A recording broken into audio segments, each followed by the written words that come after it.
se escucha para nosotros darnos cuenta quién es. Ah, listo, perfecto. Entonces me va diciendo si... O empiezo. Bueno, como tuvimos problemas de sonido, me devuelvo un poco en las diapositivas. Estábamos diciendo que el modo de transmisión era a través de gotitas respiratorias de más de 5 micras, por aerosoles o también por contacto y fomites. El periodo de incubación se estima que es de hasta 14 días, por analogía pues con otros coronavirus. ¿Cuáles son los signos y síntomas? Entonces estamos hablando de unos signos de alarma como fiebre, tos, disnea, dolor u opresión en el pecho.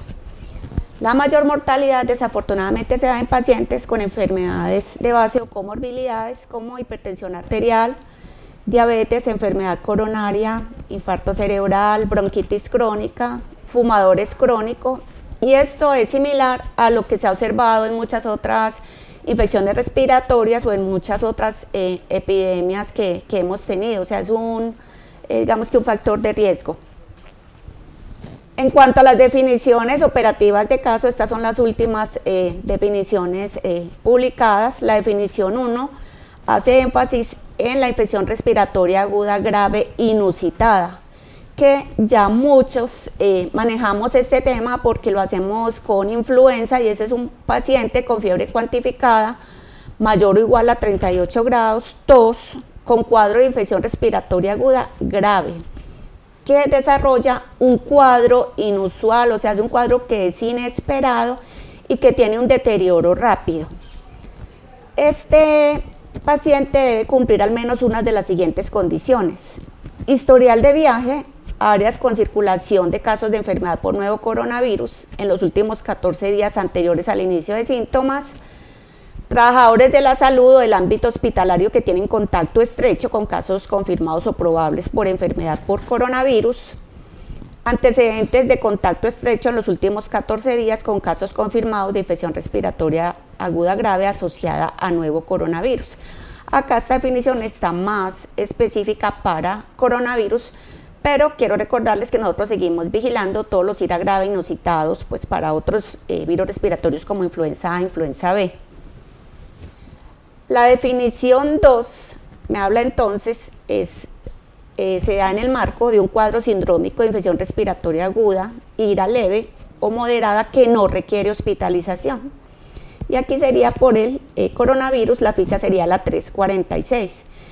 Y es una persona que cumple con al menos una de las siguientes condiciones: historial de viaje a áreas con circulación de casos de enfermedad por nuevo coronavirus en los 14 días anteriores al inicio de síntomas. Hay una tabla pues publicada en el Instituto Nacional de Salud. Trabajador de salud o otro personal del ámbito hospitalario que haya tenido contacto estrecho con caso confirmado probable por enfermedad por coronavirus. Antecedentes de contacto estrecho con un caso confirmado con infección respiratoria aguda grave debida al nuevo coronavirus y que cumpla al menos con uno de los siguientes síntomas: fiebre mayor o igual a 38, tos, dificultad respiratoria, odinofagia, fatiga y adinamia o adinamia. Nos vamos para la definición 3, que ya es la infección respiratoria aguda grave, código 345, y se especifica para la vigilancia intensificada: persona con infección respiratoria aguda con antecedente de fiebre y tos no mayor a 10 días de evolución que requiera manejo intrahospitalario.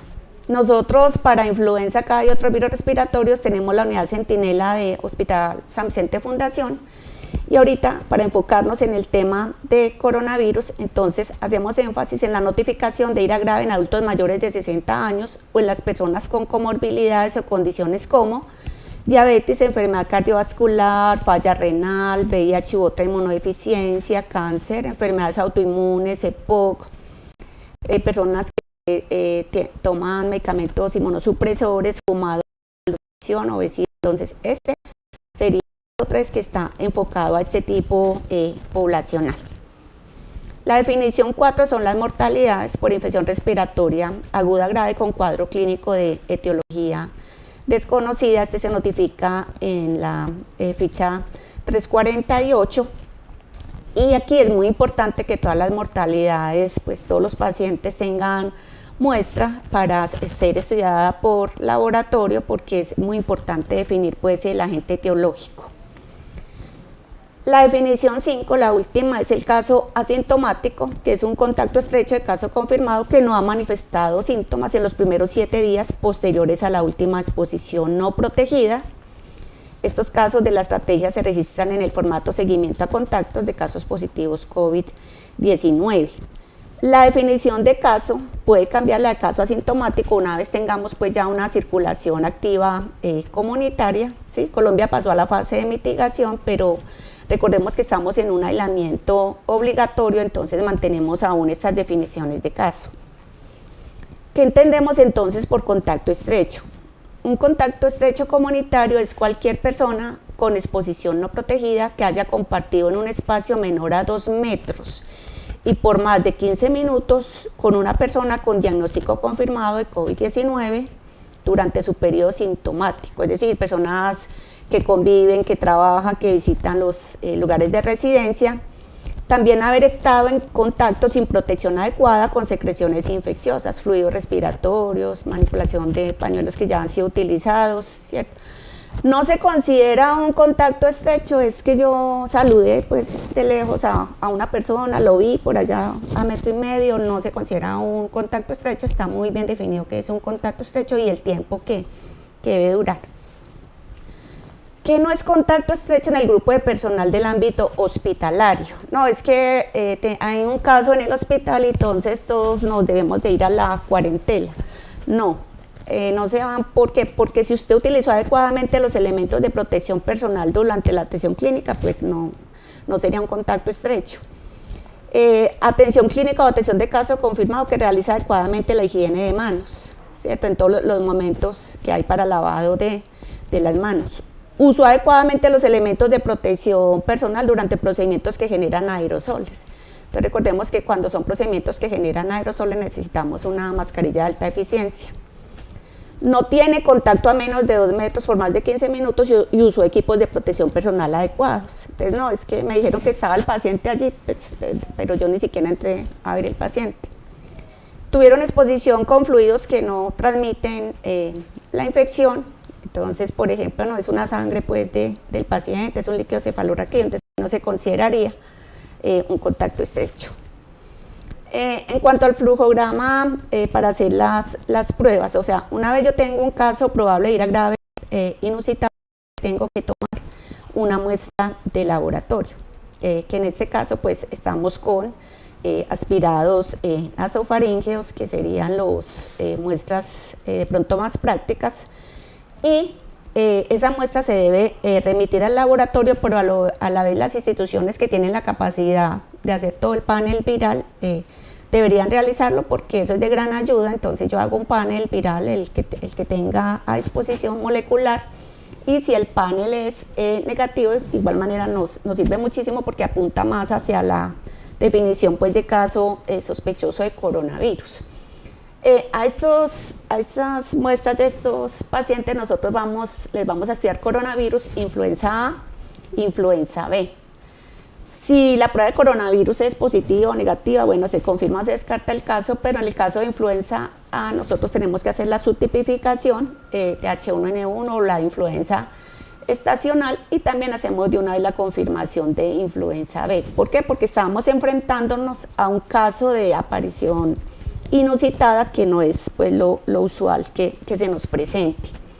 Si estamos ya, ahora que estamos en la fase de mitigación, entonces este es el flujograma para hacer la prueba de SARS-CoV-2, o sea, la prueba de COVID-19, que es el caso, la ficha 346, en el cual se notifica.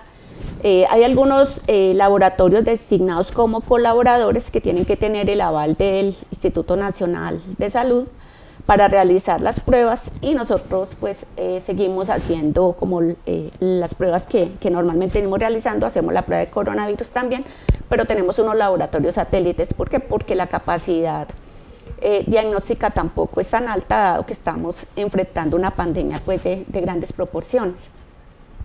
En este caso entonces lo que deben procesar y debemos procesar todos los laboratorios son las pruebas de biología molecular, que en ese caso confirman o descartan la infección.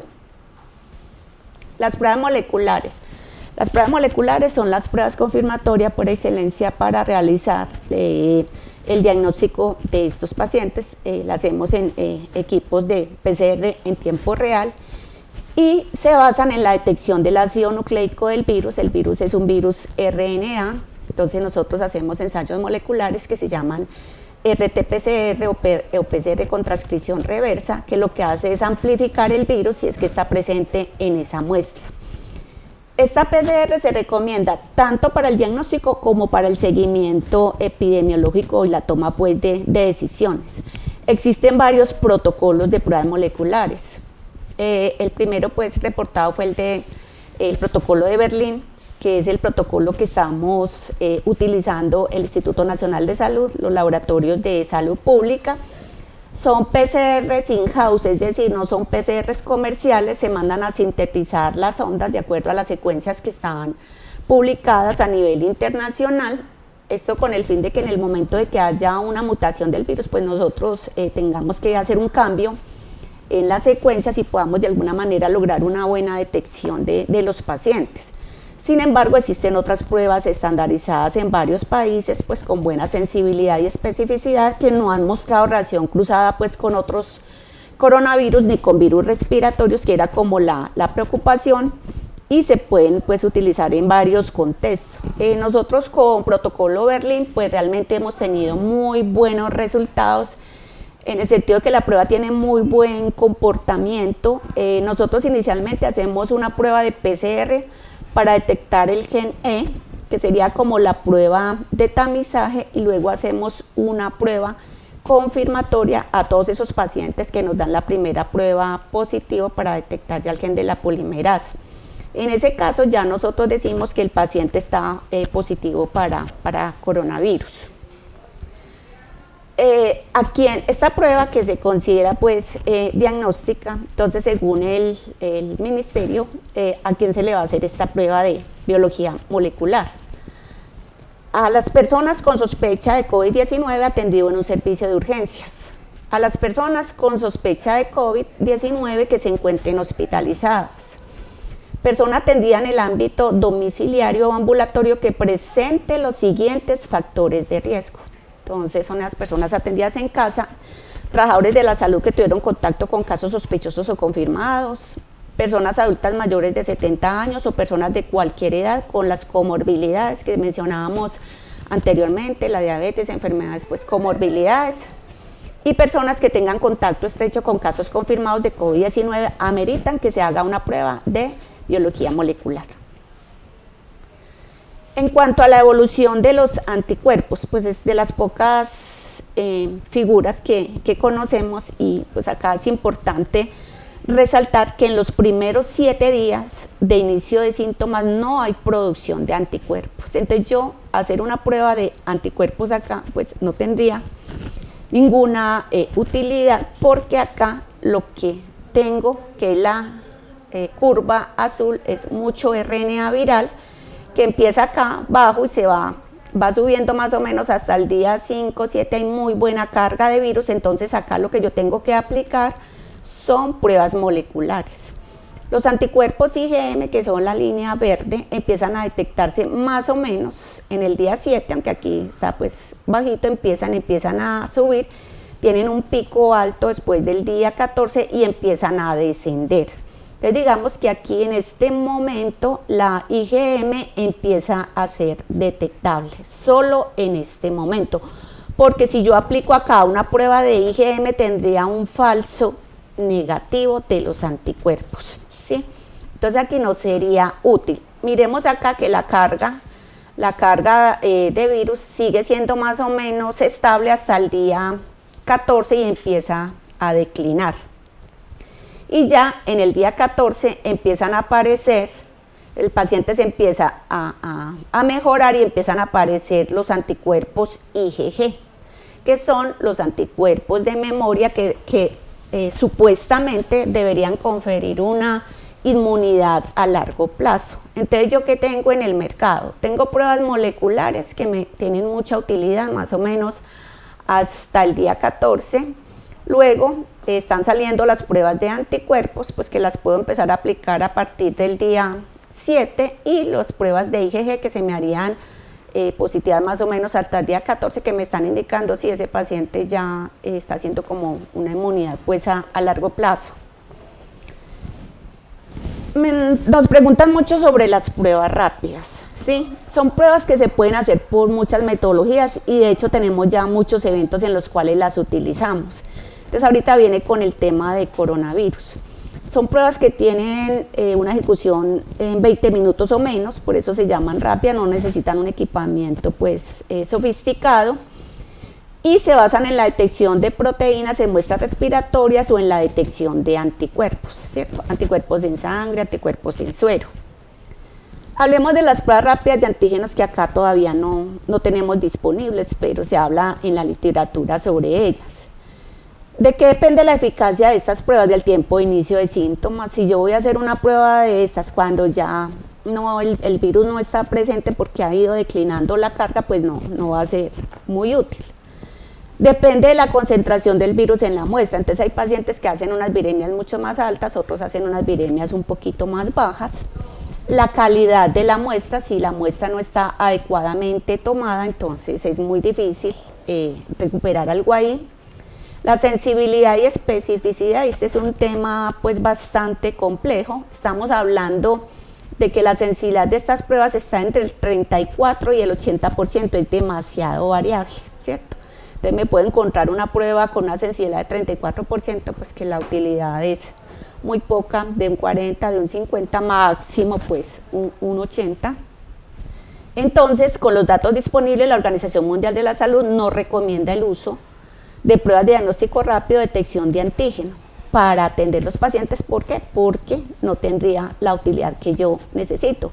Eso no quiere decir que las universidades, que algunos institutos quieran evaluar las pruebas, hacer estudios de investigación y nos den luz pues como al respecto, pero no sería la prueba recomendada. Pasemos a las pruebas de anticuerpos IgM y IgG, que son las pruebas también de KCD, muy fáciles de realizar y que la mayoría de las instituciones quieren tener ya. ¿Qué está diciendo el ministerio hoy? Pues porque había realmente como un hermetismo frente a esto, y es que las pruebas que me indican un contacto previo de la persona con el coronavirus no se consideran pruebas diagnósticas, ¿sí? Y no se recomienda su uso para descartar un caso de infección aguda, ¿ok? Porque recuerden que en los primeros días no hay producción de anticuerpos, entonces en los primeros días tengo que hacer el análisis mediante pruebas moleculares. El ministerio hoy está diciendo, se podrán realizar pruebas rápidas de anticuerpos IgM y IgG a las siguientes personas. Entonces, persona con síntomas leve, mayor a 10 días y sin factor de riesgo. Así es candidata, pues le puedo hacer una prueba de anticuerpos, voy a mirar realmente cómo tiene el título de anticuerpos. Contacto estrecho con síntomas leves, mayor a 10 días y sin factores de riesgo. Entonces tuvo un contacto estrecho con una persona, pero los síntomas son leves, ya lleva 10 días, no tiene pues como un factor de riesgo importante. Bueno, persona asintomática con o sin factores de riesgo. Entonces les podría yo aplicar las pruebas, pero conocemos muy poco todavía de la inmunidad a este virus. Entonces digamos que esto lo que me está aportando es que me está dando información sobre si esa persona realmente tuvo contacto o no tuvo contacto, pero como les comento, no es una prueba que me va a dar diagnóstico de ese paciente. Entonces, ¿qué me dice acá? Que las personas con criterio A y B. Criterio A y B es persona con síntomas leves, mayor a 10 días y sin factor de riesgo, y contacto estrecho con síntomas leves, mayor a 10 días y sin factor de riesgo. O sea, son personas, o sea, que las personas con síntomas leves le realicen una prueba rápida de anticuerpos IgM y IgG que cumplan los criterios del ministerio. ¿Cuáles son los criterios del ministerio? El ministerio que me está diciendo que la prueba tiene que tener una sensibilidad y especificidad superior al 80% y que las validaciones se deben hacer en más de 100 muestras, o sea que no es cualquier prueba la que voy a utilizar. Hoy el ministerio hoy está reunido sacando lineamientos para validar las pruebas de anticuerpos. Todavía no han sido publicados.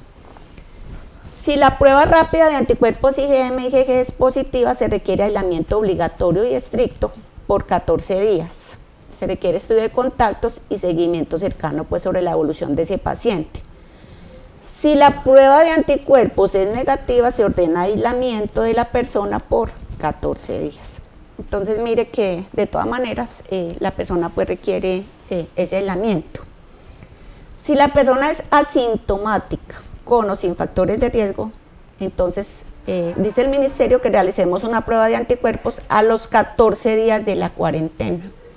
Si el resultado de la prueba es positivo, continuar en la comunidad, y si es negativa, continuar en la comunidad con medidas de prevención y de acuerdo con el riesgo ordenar una prueba más o menos a las 2 o a las 4 semanas. Entonces, pues ahí el tema no es como tan fácil de digerir porque estamos hablando ya de pruebas de anticuerpos. También tenemos que entender que no todas las personas podrán hacer anticuerpos más rápido, algo otro más tardíamente. No sabemos poco pues realmente de la inmunidad. Uso de pruebas rápidas en emergencias de salud pública. Cualquier prueba rápida que vaya a ser usada debe cumplir con los criterios emitidos por el Ministerio de Salud y el Instituto Nacional de Salud, que es quien valida realmente. En este momento no tenemos esos criterios. Acá hay una tablita donde está más o menos el significado de las pruebas de acuerdo a los resultados. Entonces me dice que si yo tengo una prueba de IgM negativa, una prueba de IgG negativa y una PCR negativa, pues sin duda me estoy enfrentando a un paciente negativo para SARS-CoV-2.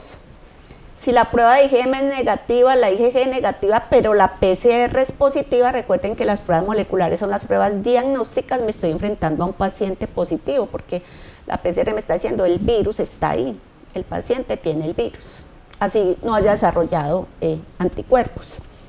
Si tengo una prueba de IgM positiva, una de IgG positiva y no tengo más pues otros resultados, pues yo digo, probablemente ese paciente tuvo contacto con el virus porque recordemos que las IgM son las inmunoglobulinas de aparición temprana en las infecciones virales. Entonces sí, a lo mejor sí tuvo un contacto con ese virus, es un probable, ¿cierto? Ahí yo podría pues mirar qué hago con este paciente porque lo estoy tomando como positivo.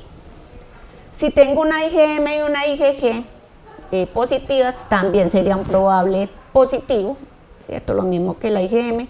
Si tengo una IgM negativa, una IgG positiva y una PCR positiva, el paciente sigue siendo positivo, mientras la PCR, que es la prueba de biología molecular, me indique que el RNA viral está presente, estoy hablando ya de un paciente que está positivo. Pero resulta que me dio la IgG positiva y me dio la PCR negativa, estoy haciéndole un control a un paciente. ¿Eso qué significa? Que el paciente está recuperado, o sea que la infección se resolvió. ¿Por qué? Porque por la PCR no me está detectando la presencia del virus. Y los anticuerpos IgG, recordemos que son los anticuerpos de memoria a largo plazo que me indican recuperación de ese paciente. El rendimiento diagnóstico de las pruebas depende del paciente correcto, de la muestra correcta y del momento correcto. El paciente correcto, pues eso es lo más importante. Yo no puedo tomarle la muestra al paciente incorrecto porque ahí sí ya lo que empieza mal acaba mal. La muestra correcta. No, es que yo voy a tomar una muestra, entonces introduzco un aplicador ahí en la fosa nasal y me fui y ya. No.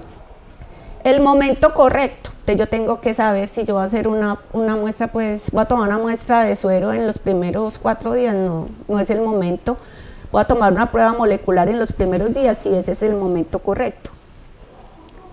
El éxito del diagnóstico de influenza y otros virus respiratorios como los coronavirus depende también de la fecha de inicio de síntomas, de la fecha de recolección de la muestra, de que haya buena cantidad de células. Recordemos que los virus son intracelulares obligados, entonces yo necesito células para recuperar los virus.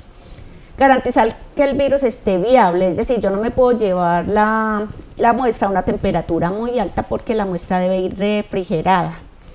El método de diagnóstico, ¿sí? De las pruebas que vamos a utilizar, pues si son técnicas moleculares, son técnicas más exigentes que requieren que no se me vaya a degradar la partícula viral, entonces ahí la cadena de frío es fundamental.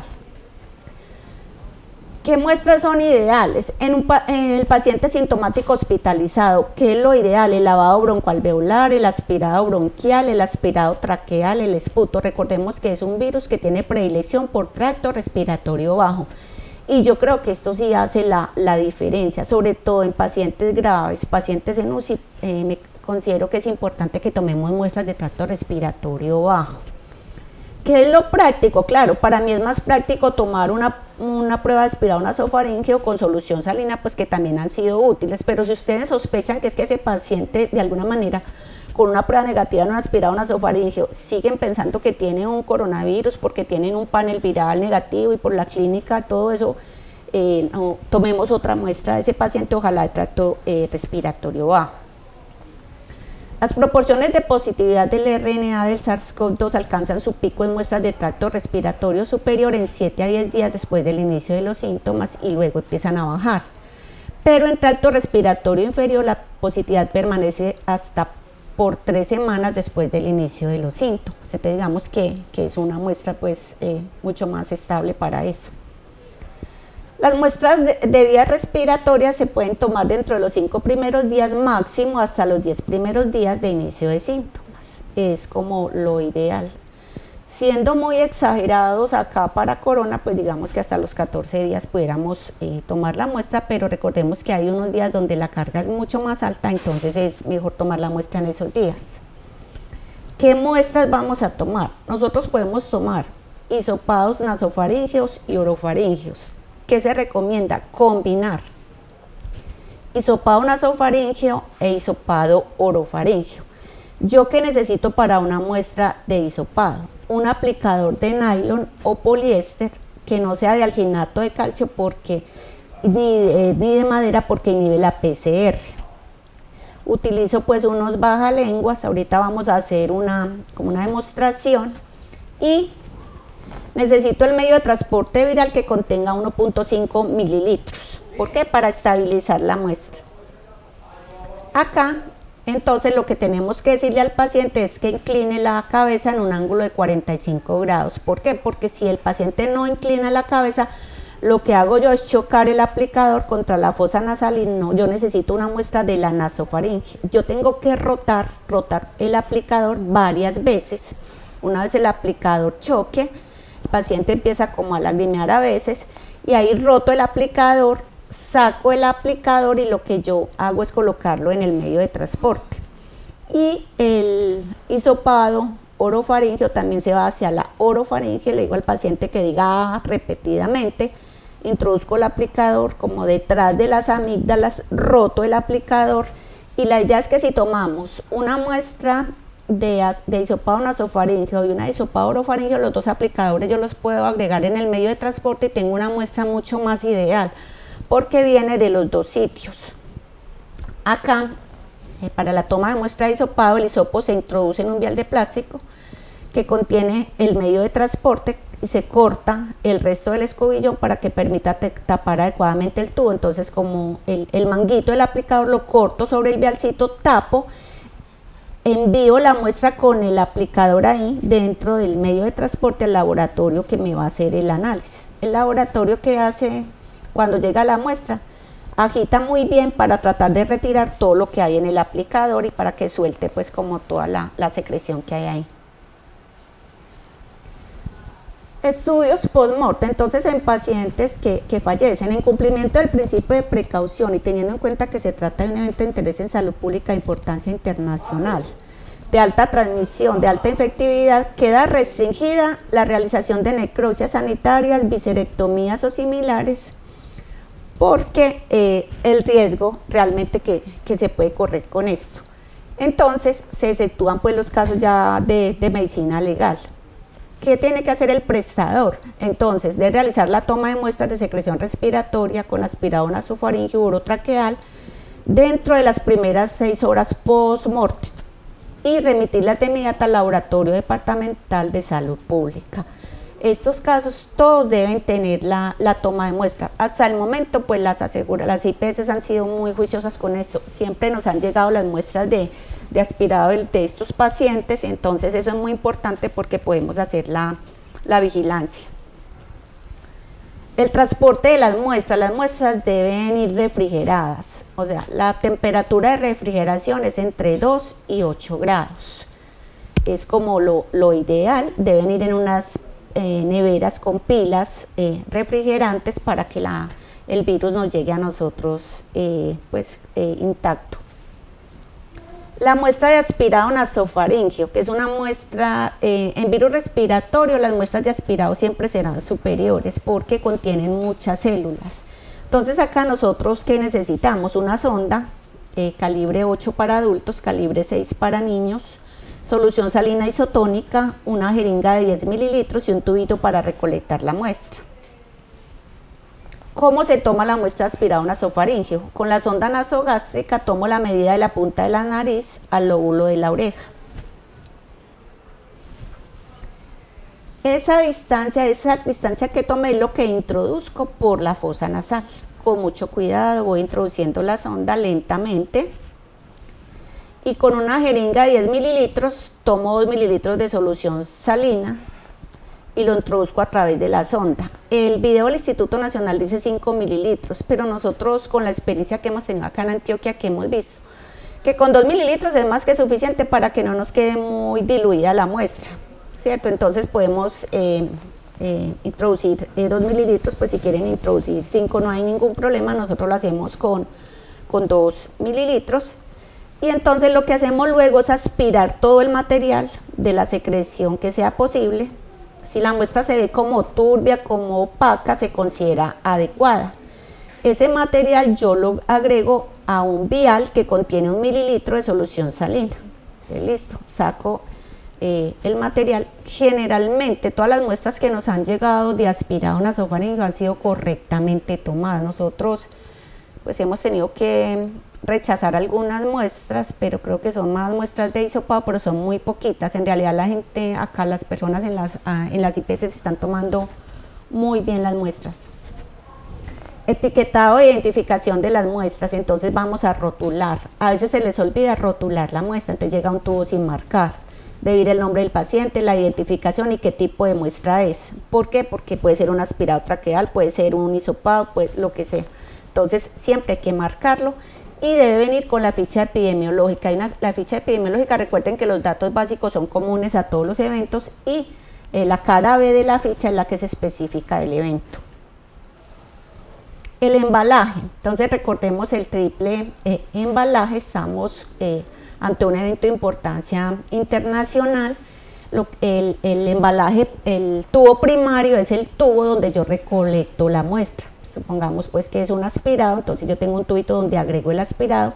Necesito un contenedor secundario que debe ser un frasquito taparrosca, pero no de vidrio, es de plástico taparrosca, que muchos laboratorios utilizan los tarritos donde vienen las tirillas de orina. Ahí introduzco yo el tubo primario, le hago como una cuñita con papel, lo cierro y luego va a un contenedor terciario que es la nevera de icopor. La nevera de icopor va pues bien marcada.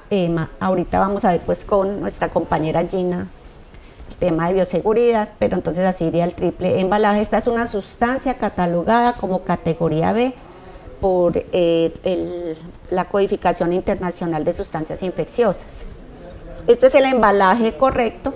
Estos son los tubos primarios no deben ser de vidrio porque si se quiebran o alguna cosa en el transporte o se caen en el laboratorio, pues el riesgo es muy alto. No deben ser de las tapitas que sellan a presión, debe ser tapa rosca. ¿Por qué? Porque las tapas a presión generan aerosoles. Aquí, por ejemplo, estamos embalando 3 tubos y se les coloca gasita por fuera para que no vaya a haber pues algún problema de derrames. Este es el contenedor secundario y el contenedor terciario que va con las pilas refrigerantes, sustancia categoría B, y hay un código de las Naciones Unidas que me está indicando que el tipo de sustancia que se va a transportar. El transporte debe ser tan rápido como sea posible. Pues rápido es 48 horas, pero digamos que máximo 72. Lo ideal son las primeras 48 horas. Nosotros en el laboratorio luego almacenamos ya -70, que es una temperatura muy apropiada para este tipo de virus. y la muestra siempre debe estar conservada a esta temperatura. Si yo la tomo y no la puedo enviar inmediatamente, la debo conservar en la nevera de 2 a 8 grados centígrados y enviarla en las primeras 48 horas. Muestras rechazadas. Nosotros rechazamos muestras que no cumplan con las definiciones correctas de caso, que estén inadecuadas, mal embaladas, que no están aptas para procesar porque llegan derramadas, porque, bueno, por múltiples razones. No tiene la documentación, entonces no viene la ficha es súper importante, no tiene el nombre, no tiene los apellidos, el tubo viene con un nombre, la ficha con otro. Necesitamos la fecha de inicio de síntomas, la fecha de toma de la muestra. Es un evento que requiere información en tiempo real y toda la información debe migrar al nivel nacional, ¿sí? Y debe decir el tipo de muestra que viene. Estos son envíos incorrectos que hemos tenido nosotros, pues, entre múltiples. Por ejemplo, hay un vial que llega sin marcar, completamente limpio, o sea, y no sabemos de quién es, a quién pertenece. Llegan a veces tubos en bolsas de plástico. El contenedor secundario no puede ser una bolsa de plástico, tiene que ser un tarrito tapa rosca. O viene un vial en este tarro, pero viene bailando acá porque no tiene quien, o sea, se puede regar, se puede derramar, entonces ahí tengo que meter servilletas o gasitas para que se sostenga la muestra. La ficha. Las fichas vienen realmente muchísimas sin información. Entendemos que hay una premura, que hay un volumen alto de pacientes, pero sin información la toma de decisiones es muy poca, porque llegan a veces fotocopias de la ficha, entonces no se ve nada, o la ficha llega toda en blanco, aquí dice cuándo tomaron la muestra, cuándo iniciaron síntomas, no se tiene la información. La letra es ilegible, entonces como eso se ingresa a un sistema de información, no se entiende el nombre, no se entiende la procedencia, no se entiende nada. No colocan si es contacto, no colocan si el paciente falleció, no colocan si está hospitalizado. Entonces ahí en el dato hay que hacer como mucho énfasis, y esto no es solo para este evento, es para todos los eventos que se sigue presentando. Entonces tenemos que seguir, yo sé que no es un tema fácil, pero por lo menos lograr buena información.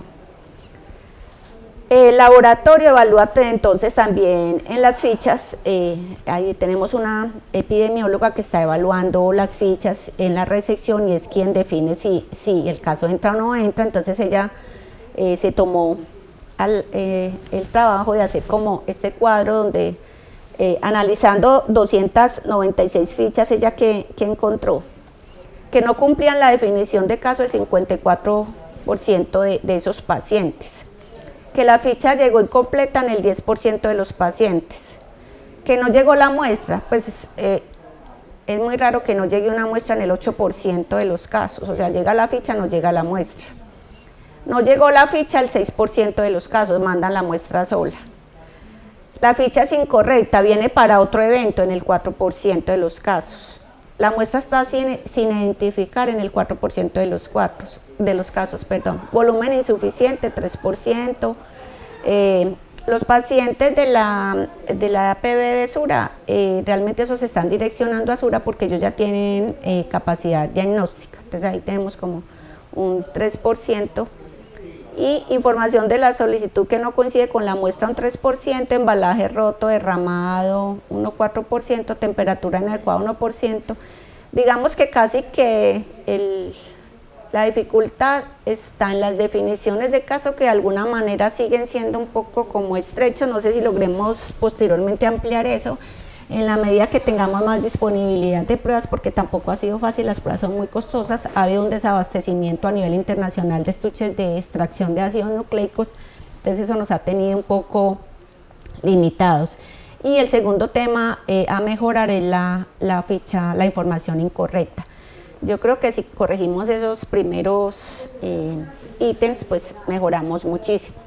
Y finalmente les quiero pues contar que hemos procesado en Antioquia, pues con el instituto, nosotros, Sura y las instituciones que estamos procesando, 6.899 muestras, tenemos 150 pendientes en este momento, que son las de hoy, y tenemos positivos 285 con una positividad del 4,41% en este momento. Algunos nos preguntan, bueno, ¿por qué tienen esa positividad tan baja? Pero es que nosotros de alguna manera pues estamos procesando solo lo que está cumpliendo realmente la definición de caso y no nos hemos ampliado pues como a otras instancias. Recordemos que hay pacientes asintomáticos que también están portando el virus y entonces más adelante se está haciendo un esfuerzo muy grande desde la Gobernación de Antioquia por ampliar la capacidad diagnóstica.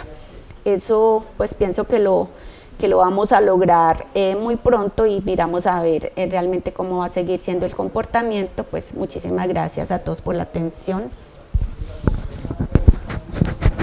Vamos a hacer un receso de 5 minuticos para seguir con la otra presentación.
Listo. Buenas tardes, mi nombre es Gina Hernández. En este momento vamos a mirar toda la parte de bioseguridad y transporte de sustancias infecciosas para coronavirus. Listo, entonces lo primero es recordar qué es bioseguridad y cómo vamos a implementarlo en todo este proceso de la contingencia. Entonces, recordemos que bioseguridad es todo ese proceso consciente que consiste en aplicar varias medidas y una combinación de varios factores. Es decir, debemos tener controles administrativos, debemos contar con unos principios de contención, unas prácticas y procedimientos adecuados desde que se recibe al paciente, la toma de muestra, el procesamiento de la muestra. Que contemos con todos los equipos de seguridad para poder desarrollar esas prácticas y esos procedimientos de manera adecuada, que estemos preparados ante cualquier emergencia, que contemos con instalaciones adecuadas para desarrollar todos estos procesos. Si combinamos todos estos factores, es muy probable que el personal que trabaja bajo estas condiciones esté trabajando en condiciones de seguridad con microorganismos que son potencialmente infecciosos, y asimismo se va a disminuir la exposición a estos agentes patógenos o a la liberación de estos. Con respecto a la evaluación de riesgo, hay que tener dos cosas muy presentes. Uno es que no se podrá subestimar, pero tampoco se podrá sobrevalorar. ¿Subestimar a qué se refiere? A que estamos en frente de una sustancia infecciosa categoría B, desde que tenemos al paciente y tomamos la muestra y generamos el resultado, y tenemos que estar conscientes de los peligros que eso confiere. Entonces no podemos subestimar el tipo de sustancia enfrente de la cual estamos, entonces no tener en cuenta los elementos de protección personal necesarios y todos esos factores de los que hablamos ahorita, pero tampoco sobrevalorar, porque vamos a tener más cargas con respecto a lo económico, a los recursos humanos, al personal y a todo lo que tiene que ver con la IPS que está teniendo el paciente. Entonces, tenemos en esos momentos un manual de bioseguridad para todos los prestadores de servicios de salud con la entrada del virus. En este manual de bioseguridad se han diseñado 5 estrategias para reducir el riesgo de transmisión del coronavirus, basadas en las consideraciones de que todo paciente es potencialmente infeccioso y puede ser positivo para coronavirus. Entonces, la primera estrategia es la higiene de manos, teniendo en cuenta los 5 momentos de la higiene de manos definidos por la Organización Mundial de la Salud y la técnica recomendada, obviamente, por la organización para el lavado de manos. Recordemos entonces los 5 momentos, que son antes del contacto con el paciente, antes de realizar la asepsia, después del riesgo de exposición con líquidos corporales, después del contacto con el paciente y después del contacto con el entorno del paciente. Y obviamente seguir el protocolo del lavado de manos, como lo muestra la imagen que la Organización Mundial de la Salud ha establecido. La segunda estrategia es el uso de elementos de protección personal, que ahorita vamos a ahondar detalladamente en cada uno de ellos. El tercero es el cuidado para el manejo del ambiente, de la ropa, de los desechos, de las soluciones y de los equipos que se utilicen. La cuarta estrategia es el estornudo en el antebrazo, cubriéndose obviamente con el antebrazo o utilizando pañuelos desechables, nunca en la mano. Y la quinta estrategia es la limpieza y la desinfección que se hacen de los equipos y de los dispositivos biomédicos que se estén utilizando. Entonces vamos a mirar esta estrategia número 2, que me habla de los EPP que debo utilizar, y acá nos vamos a centrar en la toma de las muestras, ¿cierto? Entonces, en la parte de abajo de las presentaciones está la parte bibliográfica, en donde pueden evidenciar en las fuentes de donde nos estamos basando para darles como estas indicaciones. Tenemos entonces la Organización Mundial de la Salud, la Organización Panamericana, CDC y Ministerio. Entonces, ¿qué nos dicen respecto a los guantes? Debemos utilizar guantes, nos dicen que en lo posible estériles, pero si no tenemos estos guantes quirúrgicos de nitrilos, podemos utilizar los guantes de látex. Ellos nos dan unas referencias que ahí están anotadas con respecto a la referencia de categoría, pero acá lo importante es tener en cuenta que son de uso único para la toma de las muestras y que deben de tener puños largos. Las gafas. Las gafas deben tener un buen sello contra la piel de la cara. Ojalá el marco sea de PVC para que sea flexible y fácil de encajar en todos los contornos de la cara, que me permita que sea hermético con los ojos y las áreas circundantes. También hacen la claridad de que pueda ser ajustado a las personas que usan lentes o gafas. El tercer elemento es el protector facial o la careta. Acá hacen la referencia que debe ser de plástico transparente, que proporcione una buena visibilidad, que tenga una banda ajustable en la parte posterior, que me permita fijarlo a la cabeza y ajustarlo cómodamente en la frente, y que sea antiempañe y que cubra obviamente completamente todos los lados de la longitud de la cara. Respecto a los desinfectantes. Hacen claridad o hacen énfasis en dos soluciones que pueden ser efectivas. Una es la solución de hipoclorito. Para la limpieza regular definen que su concentración sea de 0,05%, pero si yo tengo una salpicadura o un derrame, debo hacer la inactivación con hipoclorito, una concentración mínima al 0,5%. Y la solución es a base de alcohol. Entonces ese alcohol puede ser a base de isopropanolol o de etanol a concentraciones mínimas del 70%.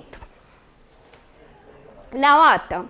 La bata debería ser de uso único, resistente a los fluidos, desechable, que su longitud llegue hasta la rodilla y que sea de puño elástico. Obviamente antifluidos. Lo ideal es que estas batas sean las que se ajustan por la parte de atrás, pero que podamos tener acceso a ellas. Y el respirador N95, acá me voy a detener un poco para explicarles cómo nos lo vamos a poner y cómo vamos a identificar si ese respirador N95 está avalado realmente para la protección de las personas y cómo lo vamos a identificar. Entonces ahora, con las indicaciones que nos han dado, en la pantalla ustedes van a ver dos opciones. En la parte de arriba tenemos los respiradores N95 y en la parte de abajo van a ver las mascarillas quirúrgicas o las mascarillas de tela. ¿Cuál es la función de cada una de ellas? Los respiradores van a proteger siempre al usuario, es decir, a la persona que va a estar tomando la muestra, de que se inhalen los aerosoles infecciosos, en este caso de COVID, mientras que la mascarilla de tela o la mascarilla quirúrgica va a prevenir que los microorganismos que esa persona tiene en ese momento, que el usuario tiene, no vayan a ser expulsados, no se vayan hacia el exterior. Este no protege a los usuarios de la inhalación de los aerosoles. ¿Qué diferencias encuentro entre el respirador y entre la mascarilla? Entonces, la mascarilla de tela no va a traer información impresa en la parte frontal, posee unas bandas elásticas que están en los laterales, que no se adhieren totalmente al rostro, entonces por allí puede haber riesgo de contaminación por los costados y está formado por una delicada banda filtrante. En el respirador N95 vamos a encontrar que va a tener la certificación impresa en la parte frontal de los respiradores. Entonces acá tengo dos ejemplos, esta es una referencia y esta puede ser otra referencia, y en la parte frontal van a decir que son N95 y bajo qué categoría está avalada como N95.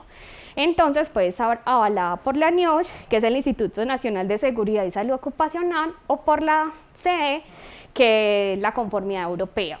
Entonces va a tener esa certificación impresa en la parte frontal, va a tener una doble banda elástica que me va a permitir fijarlos fijamente en dos zonas de la cabeza, y obviamente, a diferencia de las mascarillas, no solamente traen una banda filtrante, sino que posee varias, asegurando la filtración y la retención de estos aerosoles.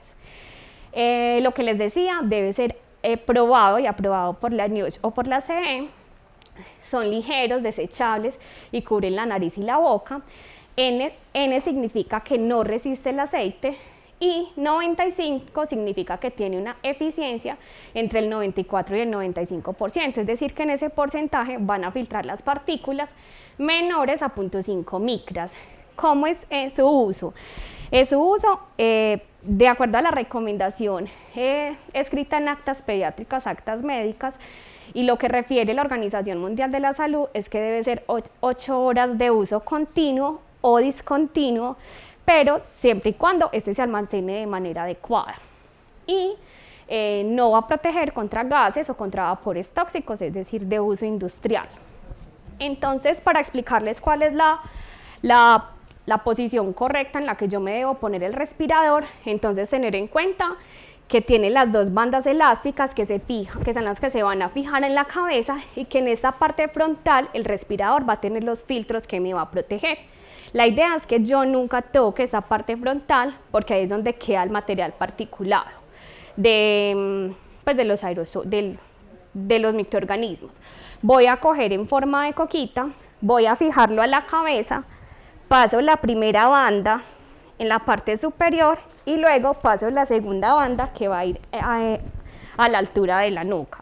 Así voy a evidenciar de que mi respirador está fijado adecuadamente. Ellos traen en la parte superior una banda como de aluminio que me va a permitir fijarla a la contextura de la cara, y para poder identificar si yo me lo puse de manera adecuada o inadecuada, puedo soplar, identificar que en las partes que no se me devuelve el aire por las partes laterales, ni que me sale acá alrededor de los ojos.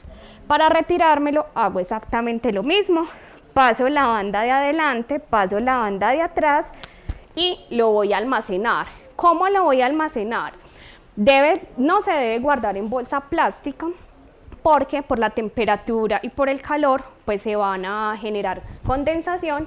Entonces estos respiradores se deben almacenar en bolsa de papel o en cajita de las que les sobren en los laboratorios, o en bolsa de manila, y obviamente la marca, la persona de la que se la puso y la fecha en que la puso. Cuando la descarte, cuando cumpla 8 horas de uso continuo o discontinuo con ella. Entonces acá ya explicamos la parte en que no lo vamos a poner, a retirar, y cómo le hago el control. Ahora vamos a pasar en la parte del transporte de sustancias infecciosas, la manera en que lo vamos a embalar. Vamos a mirar primero la parte teórica, y ahorita en el transporte de muestras vamos a hacer la parte de cómo se embalaría y cómo remitiríamos la nevera y la documentación. Entonces, tener en cuenta que el embalaje en el transporte de muestras no es algo que no está regulado. Obviamente a nivel internacional y a nivel país tenemos unas normas que la regulan, y que el transportar esas sustancias hace que seamos responsables de que estamos transportando sustancias que pueden causar daño. Cuando se transportan estas sustancias o agentes biológicos, existe obviamente la posibilidad de que las personas se expongan y que haya una exposición también al medio ambiente. En ese sentido, se debe controlar y reducir adecuadamente todo ese riesgo bajo unas recomendaciones a nivel internacional y a nivel nacional, para garantizar que esa contención en ese proceso de transporte. Para fines de transporte a nivel internacional, ya sea agentes biológicos que causan enfermedades en seres humanos o animales,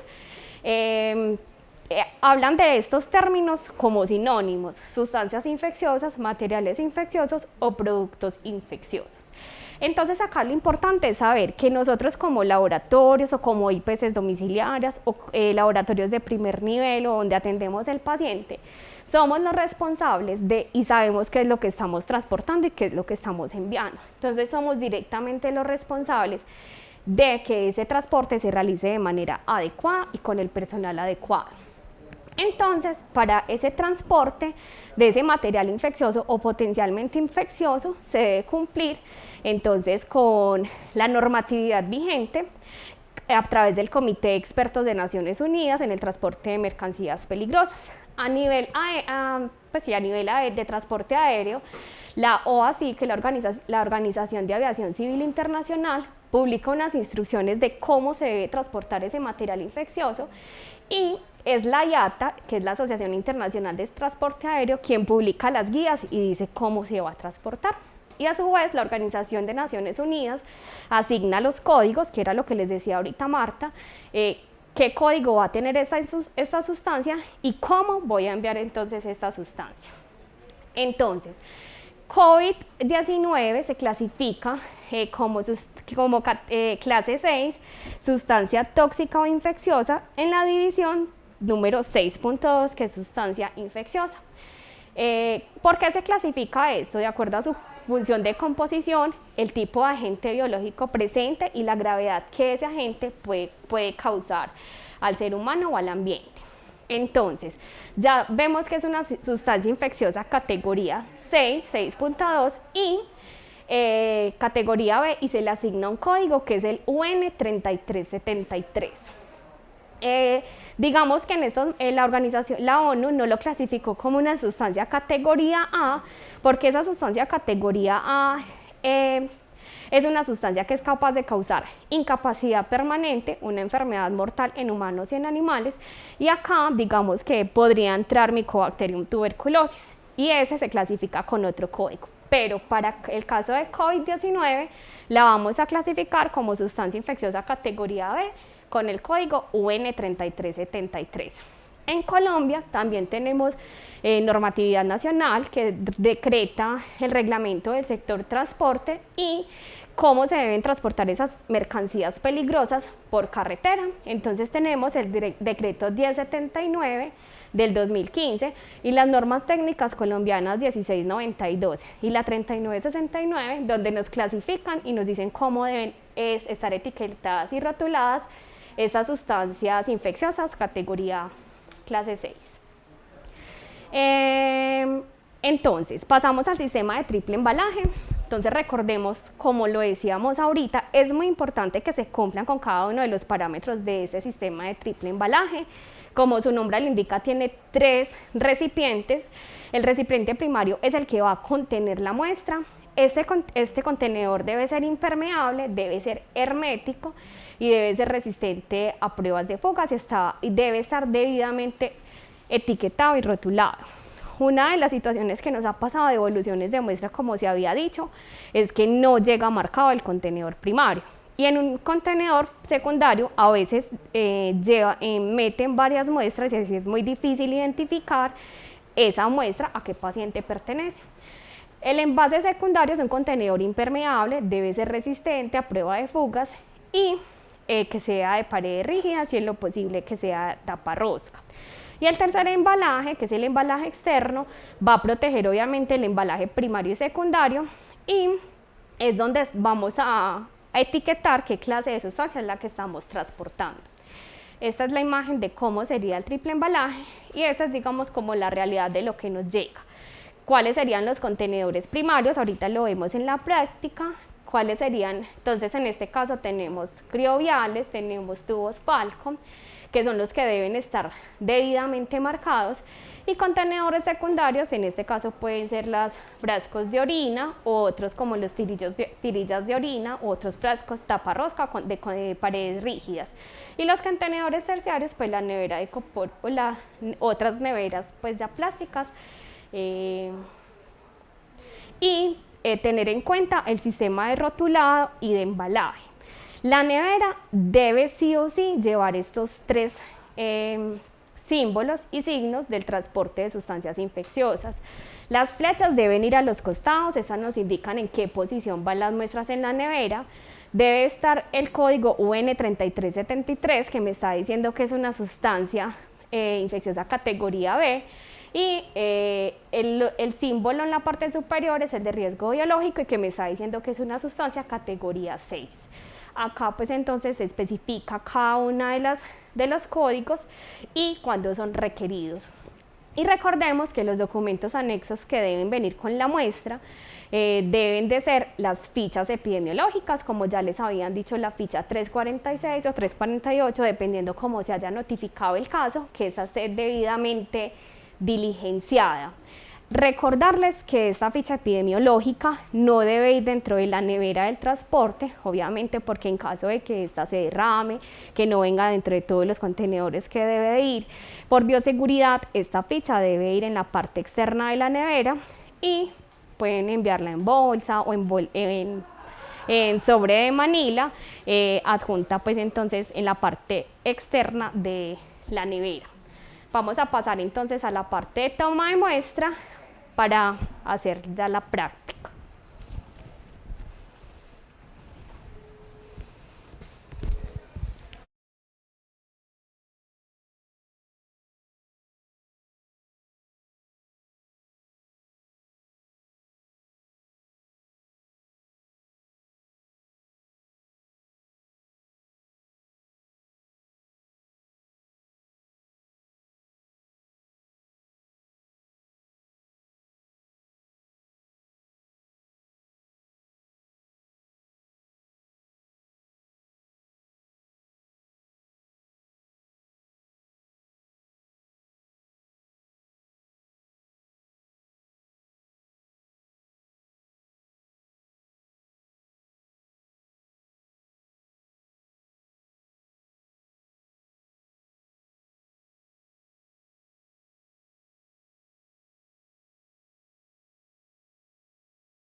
Hola, buenas tardes a todos. Bienvenidos de nuevo. Una vez más estamos desde aquí, desde la Gobernación de Antioquia, dándoles indicaciones para la toma de la muestra de virus respiratorios, en este caso dirigido a coronavirus. Sabemos que han tenido algunas pequeñas dificultades en cuanto a la toma de la muestra y a partir entonces de los requerimientos que hemos tenido, hemos regresado como a estar con ustedes para de pronto estas últimas dudas que habían quedado pendientes sean resueltas. Vamos a comenzar con lo que es la toma de muestra, que ya les habíamos dicho en una ocasión anterior, tenían que tomarse de acuerdo a unas realidades. Sabemos que hay hospitales de primer nivel, o de segundo nivel, de tercer nivel, que tenían unas muestras, una manera de tomar las muestras. Nosotros no los cerramos y vamos a ser reiterativos en esto, no los vamos a cerrar en que tomen las muestras que tiene que ser solo aspirado nasofaríngeo o el hisopado, sino que les vamos a dar unas recomendaciones nuevamente. ¿Para qué? Para que estas muestras entonces las tomen de acuerdo a su nivel, a la facilidad que ustedes tienen y las envíen al laboratorio de la manera correcta. Recalcarles el uso de los elementos de protección personal. Sabemos que hay unas dificultades en el personal de salud en cuanto a estos elementos. Como disponemos de ellos, darles un uso adecuado y tomar las muestras de la manera adecuada. Vamos entonces a comenzar con esta simulación. No es una toma de muestra como tal porque el espacio no lo permite, pero sí vamos a hacer una simulación y las preguntas pues las pueden hacer ustedes en el chat, que cuando terminemos aquí esta práctica, las preguntas las vamos a contestar. Vamos entonces a colocarnos la mascarilla, el respirador N95.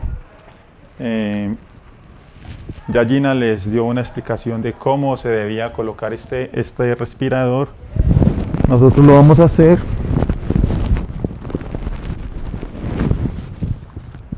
ajustando el bisel de aluminio que va a definir el contorno del rostro y vamos a hacer la prueba del respirador para saber pues que él está instalado de la manera correcta. La prueba consiste en respirar duro y sentir que el respirador está funcionando sin que se generen fugas por la parte superior y por la parte inferior. Recordar que hay que utilizar una protección ocular y utilizar un gorro para tomar esta muestra. Les hemos sugerido también que utilicen doble guante. Lo dejamos a discreción de cada institución porque algunas instituciones se acogen al doble guante, otras no. Ya ustedes lo definirán de acuerdo a los suministros que tienen. Antes de esto se debe realizar un lavado de manos clínicos. Y vamos a proceder entonces con la toma de la muestra. Le vamos a dar algunas opciones.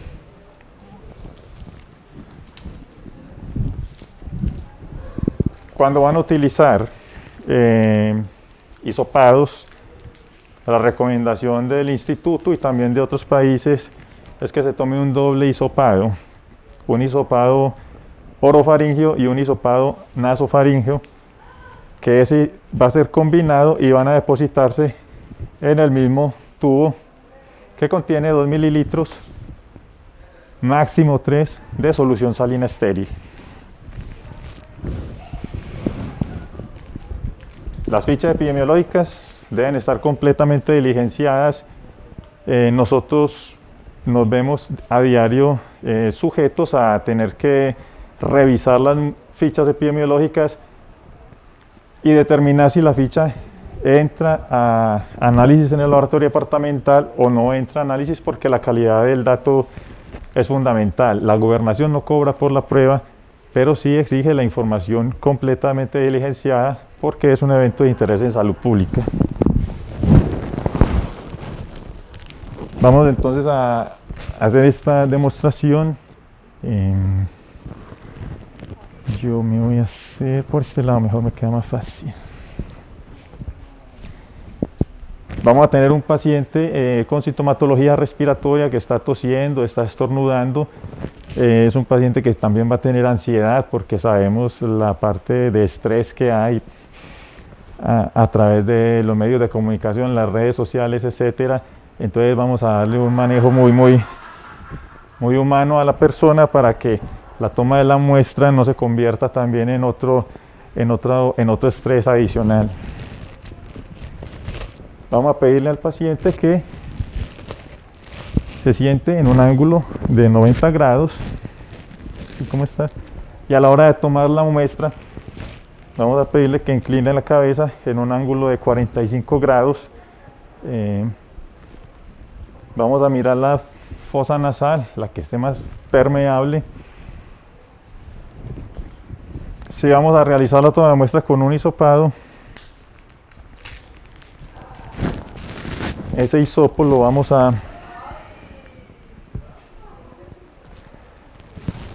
introducir por la nariz, en este caso cuando es el hisopo nasofaríngeo, podemos introducir dirigido hacia nasofaringe, viene a ser algo como perpendicular a la lengua. Cuando llegamos al sitio en el que sentimos que ya tocamos el fondo de nasofaringe, no vamos a sacar inmediatamente. Lo que vamos a hacer es hacer una rotación, una pequeña rotación, puede ser en ambos sentidos, alrededor de 5 segundos. Y luego, en una forma delicada, retiramos ese hisopo y lo depositamos en el tubo colector con solución salina o con el medio de transporte viral.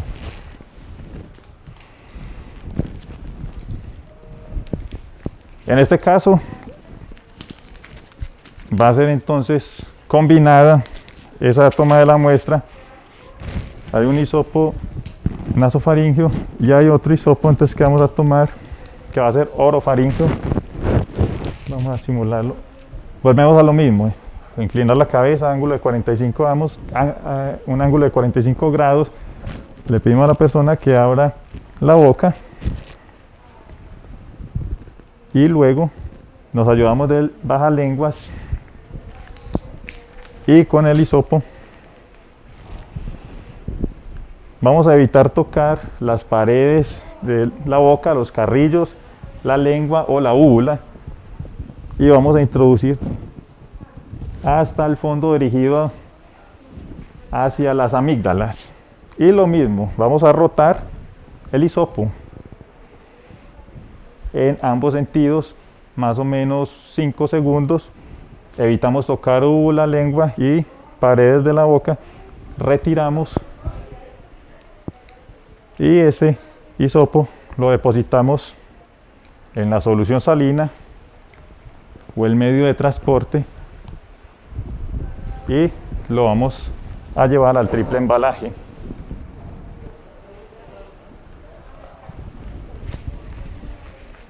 Este puede ser uno.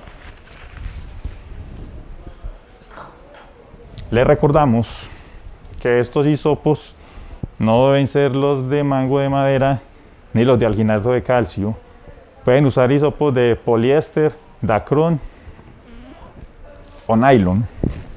Esos son los que se están usando para la recolección de la toma de la muestra para virus respiratorios.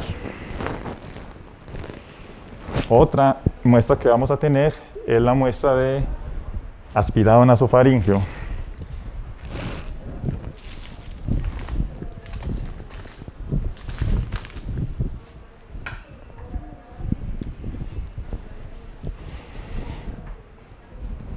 Ya lo hemos visto, lo explicaba Marta en la presentación. Parte del éxito del diagnóstico tiene que ver con la muestra que vamos a utilizar. En paciente ambulatorio, esta es una muestra mucho mejor que los hisopos, pero igual nosotros pues estamos haciendo los análisis de las muestras, de las tomas de muestras que ustedes hacen. Si pueden tomar la solución, el hisopado, el aspirado nasofaríngeo en solución salina en un paciente ambulatorio, digamos que sería lo adecuado, lo útil. Para tomarla,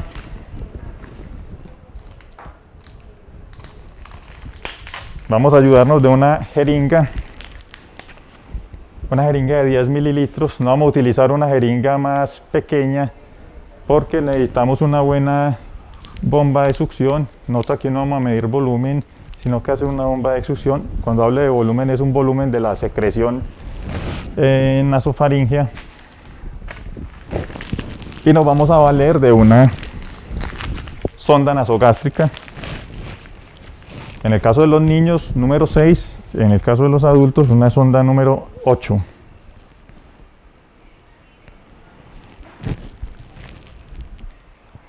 Para tomar la solución salina con la que vamos a hacer esa especie de choque, podemos hacerlo de dos maneras. Puede ser directamente con la jeringa o desde la sonda. Como la sonda es una sonda larga, hemos acostumbrado pues aquí nosotros en el equipo que hemos trabajado llevar el émbolo hasta 2 mililitros, máximo 3 de la solución salina. Cuando las muestras se toman con solución salina, este choque se hace con otra solución salina diferente a la solución salina donde va a ir depositada la muestra. Sería este caso. Si van a tomar la muestra con medio de transporte viral, no vamos a tomar ese medio de transporte para hacer este lavado nasal, no. Solución salina y luego se deposita en el medio de transporte. Okay.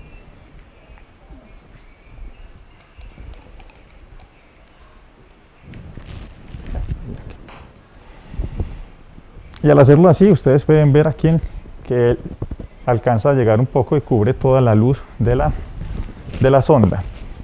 Hecho esto, teniendo el mínimo de manipulación con la punta de la sonda, vamos a medir la distancia desde el lóbulo de la oreja a la punta de la nariz. Y esa es la distancia que vamos a introducir por la nariz, siempre dirigida hacia nasofaringe. La introducción se hace con un movimiento circular muy lento. Casi que hacerlo de esta manera para que sea menos traumática la toma de la muestra y evitar sangrado o evitar un reflejo en la persona que puede incrementarnos o una expectoración o un estornudo. Cuando tenemos esto introducido, podemos aspirar y hacemos el choque.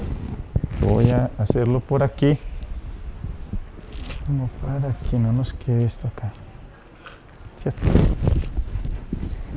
Ok.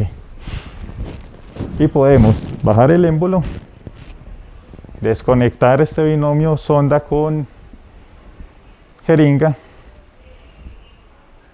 volverlo a conectar. Obvio, esto está introducido aún. Volvemos a aspirar. Podemos hacerlo 2, 3 veces.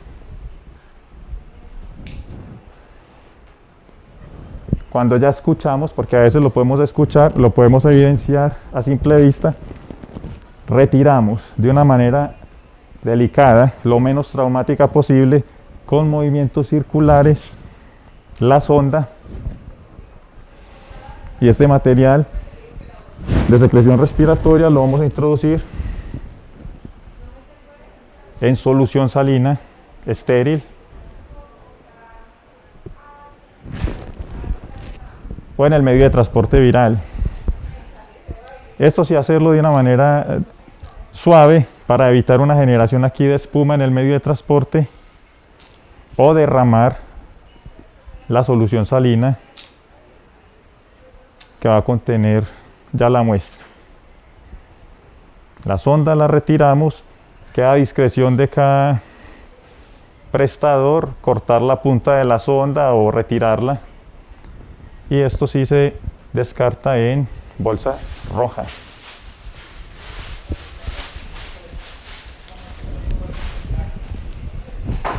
Esta muestra la tapamos, se va siempre cadena de frío y esa cadena de frío ya es permanente, cumpliendo con la indicación del triple embalaje. La embalamos, la llevamos a un contenedor secundario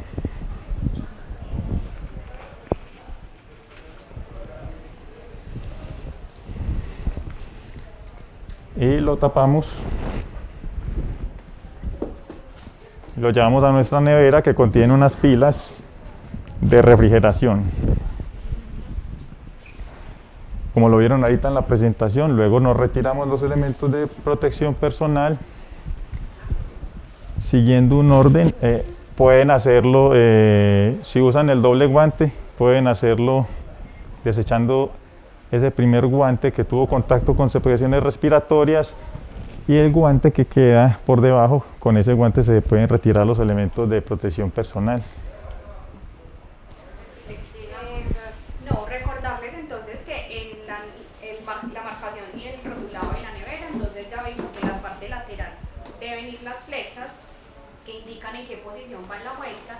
Adentro hay las pilas de hielo que estén puñando obviamente todos los contenedores secundarios, y van a enviar pueden enviar varias muestras en la misma nevera, obviamente en sus contenedores secundarios, que tenga el código UN3373 y el código del símbolo de riesgo biológico. Obviamente, en una de las situaciones que ha pasado es que llegan al laboratorio las tapas medio abiertas, entonces recordemos que así se puede perder la cadena de frío. Entonces es importante que sellen las neveras al menos con una cinta, para que en caso de que se voltee, se caiga en medio del transporte, y que garanticemos la cadena de frío, pues la podamos sellar al menos con cinta. Hay varias preguntas. Sí, podemos ir a la sección de preguntas y ya les vamos a contestar. Okay. Que si el hisopado a solución salina o al medio de transporte viral.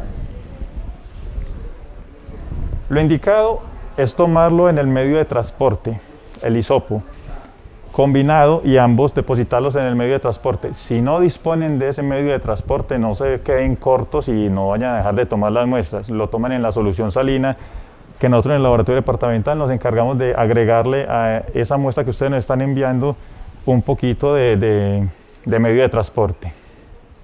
¿Qué tiempo es estable el refrigerado? Desde el instituto dicen que esa muestra es viable 72 horas. Por eso lo que le está indicando a ustedes es que a partir del momento en que toman la muestra, la envían al laboratorio departamental en menos de 48 horas. Si la mantienen refrigerada, nosotros disponemos de unos ultracongeladores a menos 70 grados Celsius en los que la muestra se puede conservar años. Por eso la indicación es que la manden lo más rápido posible y preferiblemente antes de 48 horas. Que si la sonda no se lubrica. Si la persona tiene mucha secreción, no es necesaria. Sí, la lubricación, pero si vemos que de pronto la fosa nasal no está muy permeable, sino que tiene como una secreción más bien seca, lo indicado es como lo hicimos aquí, con solución salina, para hacer ese choque, y esa lubricación también sea lo menos molesta para el paciente. ¿Cuántos mililitros en el aspirado nasofaríngeo? En el aspirado nasofaríngeo se les ha pedido 2 mililitros, máximo 3, para que esa muestra no nos vaya a quedar diluida, no vaya a ser una muestra que venga en 10 mililitros de solución salina y el mismo aspirado que tomamos, por ejemplo aquí, quedaría diluido al usar un volumen tan grande. Entonces máximo 3 mililitros, lo ideal 2 mililitros. Si se puede enviar solo el aspirado. Sí, claro, bueno, y en esto hay que hacer una claridad, porque sabemos que la circular les dice a ustedes que deben hacer panel. Si no les alcanza con una sola muestra de las que están tomando para el panel, porque esto va a depender de la metodología diagnóstica que utilicen. Si tienen un film array, pues va a ser una cantidad muy pequeña de muestra la que van a requerir. Pero si tienen un diagnóstico de panel de virus respiratorio por inmunofluorescencia, ustedes van a requerir una cantidad mayor.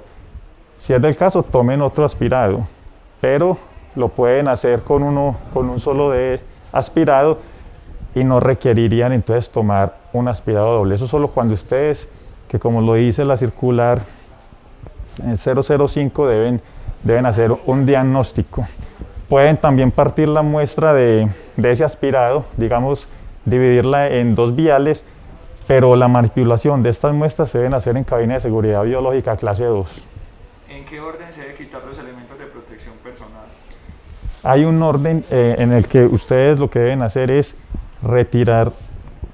Primero, si manejan el doble guante, a mí me gusta es porque cuando usted utiliza el doble guante no tiene que irse a que si me retiro el gorro, debo irme a un lavado de manos, retiro las gafas, lavado de manos, retiro la bata, lavado de manos y retiro la mascarilla, lavado de manos. Entonces, si su institución lo permite, manejen el doble guante. Listo. Y pueden retirar de la siguiente manera. No me voy a colocar ya más guantes, pero pueden retirar primero, pueden retirar el gorro.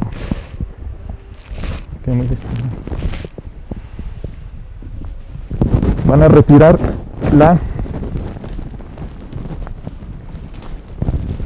la bata. Cuando la retiran, ustedes van a tener un contacto solo con la parte interna de esa bata. No la van a arrojar, sino que la van a empezar a enrollar y la van a llevar. Van a retirar la protección ocular siempre como por las patillas. Esto se debe ir a un recipiente de desinfección. Y la mascarilla la retiran primero el sujetador inferior. Luego retiran el sujetador superior. Si la pueden guardar porque puede durarles 8 horas, la guardan en las condiciones que les dijo Gina. Un sobre de Manila podría ser. Si les cayó alguna secreción cuando están tomando la muestra, ese respirador se debe desechar. Y la bolsa roja. El laboratorio departamental está entregando los MTP. Los medios de transporte era así, todavía lo estamos entregando, los preparamos nosotros mismos y le seguimos dando a toda la red de laboratorios el medio de transporte. Si el paciente estornuda, interfiere en la muestra. Lo común es que estornude, pero si es del caso, uno suspende la toma de la muestra mientras el paciente vuelve a estar como en un estado más calmado y retoma esa toma de la muestra. Los laboratorios de primer nivel podrían realizar la prueba La prueba rápida, sí, la prueba inmunocromatográfica. ¿Qué indicación estaba ahí? Bueno, las pruebas rápidas se consideran pruebas de baja complejidad, pero hasta el momento el Instituto Nacional de Salud y el Ministerio no ha dado los lineamientos sobre la validación de los métodos, es decir, lo primero que tiene que hacer el Ministerio desde las pruebas rápidas que tengan registro INVIMA, evaluar la sensibilidad y especificidad de nuestro medio. Eso es el documento técnico que nosotros estamos esperando, porque el fabricante nos puede decir que la sensibilidad y especificidad es del 100%, pero a la hora de hacer la validación de pronto no se comporta de esa manera. Entonces estamos esperando línea técnica para decir qué pruebas vamos a poder montar. Claro que se podrán montar en laboratorios de baja complejidad, porque son pruebas de muy baja complejidad, serían pruebas de anticuerpos, pues anticuerpos IgM e IgG. En los casos en que yo les mostré, los anticuerpos no van a reemplazar como tal el diagnóstico del paciente, sino que simplemente me van a decir si el paciente tuvo contacto o no con el virus, porque las pruebas moleculares siguen siendo las pruebas diagnósticas en este momento. ¿Quiénes son los encargados de la toma de las muestras? ¿Bacteriólogos, enfermeros en jefes o quiénes? Se ha dado en instrucción y cualquier personal de salud la puede tomar. No hay que descartar que el bacteriólogo la tome. Entonces, esa pregunta incluso la habíamos tenido en una ocasión anterior y no hay restricción en el momento. O sea, la puede tomar el médico, la enfermera, el terapeuta respiratorio, incluso el bacteriólogo. ¿Se puede congelar la muestra a -70 y se envía congelada? Es posible. Lo que debe evitar es esos periodos de congelación, descongelación, congelación, descongelación, pero eso es posible. De los métodos utilizados, ¿cuál puede tener mayor efectividad para el diagnóstico? De los métodos que estaba hablando, si está hablando de pruebas rápidas y PCR, pues el PCR en tiempo real es el más adecuado y el más sensible. ¿Es necesario también utilizar la careta para tomar estas muestras?